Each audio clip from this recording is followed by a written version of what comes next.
बिल्कुल, Modi ji 4 labour code जो लेकर आए हैं, आपको पता होगा, थोड़ा पीछे जाए हम लोग तो 2019-20 में जब देश में लोग कोरोना की मार झेल रहे थे, महामारी से मारे जा रहे थे ऑक्सीजन और दवाओं की कमी की वजह से, उस वक्त इस सरकार ने संसद में इस लेबर कोड को पारित करने का काम किया था। आपने पूछा नहीं उनसे क्यों किया था? वो इसलिए किया था क्योंकि इस लेबर कोड की असलियत जानने के बाद लोग सड़कों पे ना उतर पाए, इसलिए चुप चुपा के इसको ऐसे वक्त में पास कर दो जब लोग मर रहे हैं, है ना, जब महामारी से बीमारी से मर रहे हैं। और खुद मोदी जी और खुद सेंट्रल गवर्नमेंट ये बात कह रही है कि 4 लेबर कोड जो है वो ईज ऑफ डूइंग बिजनेस, यानी कारोबार की आसानी के लिए बनाया गया है। तो कारोबार की आसानी किसके लिए? कारोबारियों के लिए ना, पूंजीपतियों के लिए, मालिकों के लिए। कारोबार की आसानी मजदूरों के लिए तो नहीं होगी, क्योंकि मजदूर कारोबार तो नहीं करते ना, मजदूर तो अपनी हड्डियां, अपनी जिंदगी गला देते हैं फैक्ट्रियों में। कहा जा रहा है आत्म भारत निर्भर के लिए जो है उसकी दिशा में एक बड़ा कदम उठाया गया है। जी, आत्मनिर्भर भारत कैसे बनेगा? आत्मनिर्भर भारत ऐसे बनेगा कि आप अपनी यूनियंस नहीं बना सकते हो, आप हड़ताल प्रदर्शन नहीं कर सकते हो, आप न्यूनतम मजदूरी की मांग नहीं कर सकते हो, आप ESIPF बोनस की मांग नहीं कर सकते हो। 4 लेबर कोड जिसको मोदी जी बता रहे हैं कि ये देश के विकास में काम आएगा, उसके तहत ठेका प्रथा को कानूनी रूप दे दिया गया है। तो ऐसे बनेगा भारत आत्मनिर्भर कि जब जी चाहे आप लोगों को रखो और जब जी चाहे निकाल दो। वैसे पहले भी अगर हम देखें तो जो 44 श्रम कानून थे वो लागू नहीं होते थे। तमाम इंडस्ट्रियल एरियाज में हम जा करके देख ले तो किसी मजदूर को मिनिमम वेज नहीं मिलता था, ESIPF पेंशन नहीं मिलता था। लेकिन हाँ, क्योंकि कागजी तौर पे हमें ये इस चीज का प्रावधान था, तो कई बार मजदूर जब सड़कों पे उतरते थे तो उन कानूनों को लागू करवा लेते थे।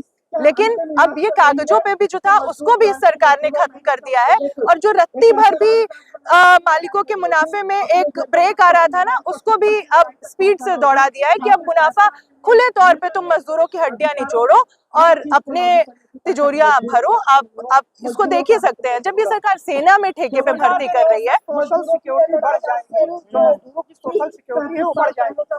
सोशल सिक्योरिटी कैसे बढ़ेगी? आप ESI खत्म कर रहे हो, आप PF की व्यवस्था, आप पेंशन की व्यवस्था, आप ग्रेचुटी की व्यवस्था खत्म कर रहे हो।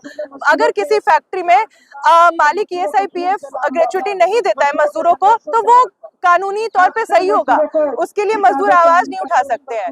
और मजदूरों को आवाज उठाने के लिए ना 2 महीना पहले अपने मैनेजमेंट को, अपने मालिक को बताना पड़ेगा। तो आप खुद सोचो, आप एक तरफ ठेका प्रथा लागू कर रहे हो और आप बोल रहे हो कि आप प्रदर्शन करने से 2 महीने पहले हमें बताओ। तो कौन सा मालिक, हम अगर बताते हैं 2 महीने पहले, तो हमें रखेगा काम पे? वो तुरंत काम से निकालेगा और बोलेगा ठेका प्रथा कानूनी है, इतने दिन के लिए तुम थे, वापस जाओ, हम दूसरे मजदूरों को रख लें।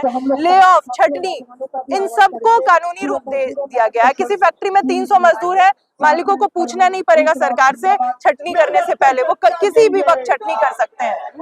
तो आप खुद समझ लीजिए कि इससे किसको फायदा मिलेगा। कुछ तो अच्छाई दिख रही है मोदी जी के 11 साल के राज में आप महंगाई के सवाल पे, रोजगार के सवाल पे, तमाम सवालों पे 15 लाख का जो जुमला था, इन सब चीजों के तरह ही आज जो लेबर कोड के बारे में भी ये जो लोगों को बरगलाने का काम कर रहे हैं, वो उसी कड़ी का एक हिस्सा है। जैसे 2 करोड़ रोजगार लोगों को मिल गया, जैसे झुग्गी के बदले पक्का मकान लोगों को मिल गया, जैसे अस्पतालों की इलाज की व्यवस्था बेहतर हो गई ना, ठीक उसी तरीके से ये लेबर कोड भी जो लेकर आए हैं और जिसके ये ढोल पीट रहे हैं कि ये आत्मनिर्भर बनेगा और इससे लोगों की स्थिति सुधरेगी, तो इससे मजदूरों, मेहनतकशों की स्थिति में तो कोई सुधार नहीं आने वाला है। इनके लिए फिर से ये एक जुमला, एक झूठ है। इससे अगर कुछ बदलेगा तो अंबानी अडानी की स्थिति बदलेगी। और अब जाहिर सी बात है, क्योंकि अंबानी अडानी ने ही 2014 में मोदी सरकार के ऊपर हजारों करोड़ रुपए इनके प्रचार पे यूं ही तो नहीं खर्च किए थे ना, इन्होंने खर्च इसलिए ही किया था ताकि लेबर कोड जैसे कानून लाए और इनके मुनाफे का आखिरी भी जो रोड़ा है ना उसको हटा दें, और मोदी ने वही काम किया है। आगे क्या करते हैं? आगे हम देश भर में मजदूरों मेहनतकशों को एकजुट और संगठित करने वाले हैं, क्योंकि हम देख सकते हैं इस वक्त जो सीपीआई सीपीएम जैसी भी पार्टियां हैं जो खुद को बताती हैं वो मजदूरों के लिए काम करती हैं, उनकी यूनियनें हैं मजदूरों के बीच, असल में आज वो मजदूरों के साथ गद्दारी कर रही हैं।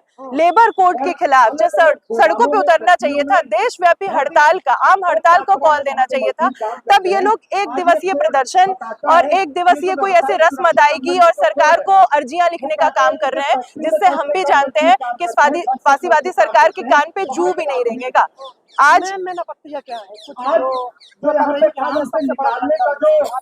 सबसे सारे ही कोड ब्लंडर्स हैं अपने आप में, जो न्यूनतम मजदूरी को खत्म कर रहे हैं। सबसे बड़ा ब्लंडर आप खुद सोच के देखो, इस कोड के हिसाब से अगर कोई मजदूर 4,600-700 रुपए कमाता है तो ये कानूनी होगा, वो क्लेम नहीं कर सकता है। अगर 178 रुपए वो प्रतिदिन कमा रहा है तो इस सरकार के हिसाब से सही है। अब आप खुद सोचो, यहाँ पे खड़ा कोई भी व्यक्ति मुझे बता दे कि 4,700 रुपए में क्या कोई परिवार अपना महीने का खर्च, अपना राशन ही क्या ठीक से चला सकता है। अभी आप घर के किराए की, दवा इलाज के, बच्चों की पढ़ाई लिखाई, आने जाने का किराया तो छोड़ ही दो, क्या कोई राशन भी एक परिवार 4 लोगों का भी ठीक से 4,700 रुपए में खा सकता है? नहीं खा सकता है। तो सीधा मतलब है कि आप दाल रोटी खाओ, मुंह पे पट्टी बांध के, और उसके बाद अपने बच्चों को भी फैक्ट्रियों में गुलामी करने के लिए भेजो। भरोसा न्यूनतम सैलरी तो पहले से तय थी ना, 18,000 रुपए मिनिमम वेज तय है। आप एक सर्वे करा लो दिल्ली के तमाम इंडस्ट्रियल इलाकों में, और आप मुझे उस सर्वे का रिपोर्ट देते। हम लोग खुद अलग अलग इंडस्ट्रियल एरिया में काम करते हैं, वहाँ वर्कर्स को ऑर्गेनाइज कर रहे हैं। हम जानते हैं किसी भी वर्कर को 18,000 रुपए नहीं मिलते, 8 से 10,000 पर मुश्किल 12,000 रुपए में लोग अपने पूरे परिवार का भरण पोषण करने के लिए मजबूर है। महिलाओं को तो उससे भी कहीं कम मजदूरी पे काम करना पड़ता है। तो स्थिति ये है। तो पहले से ही जो कानून थे वो भी निष्प्रभावी थे, उसका भी फायदा लोगों को नहीं मिल रहा था। तो आपको क्या लगता है कि अब ये 4 लेबर कोड का फायदा मिलेगा? कतई नहीं मिलेगा, उल्टा ये उनके अधिकारों को पूरी तरीके से खत्म करने का काम कर रहा है।